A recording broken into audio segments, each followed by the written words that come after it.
And the next method we're going to do is the edit profile.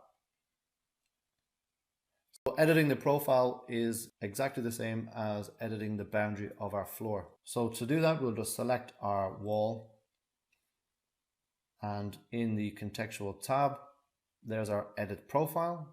Select edit profile, and it won't allow me to edit the profile in plan view. It's asking me which view would it like me to go for me to edit the profile. So the best view is the section. So I'll select section 1, open view. And if I zoom out, you'll see there again is our single closed loop.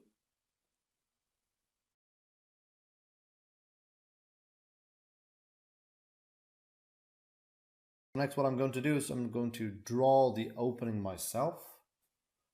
In the draw panel, I'll use the line tool to select the lower end and give a height of say 2200, attaching to the column and bring back down. Now you can see in the 3D view there, I have my closed loop, but at the moment these 3 lines are now just an addition. So if I green tick to finish, it'll say it cannot complete because of its intersection problems and so on.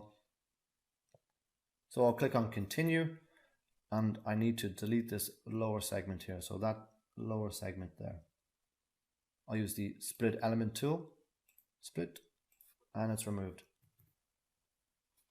So there you can see in the 3D view, it's a single closed loop. So green tick to finish, and there's my opening. Again, if I go to the plan view, again, you can see that the wall itself doesn't return in on itself. So what we need to do is we'll remove that opening. 2 ways: you can either just undo, undo, undo, or go back into the profile editor and delete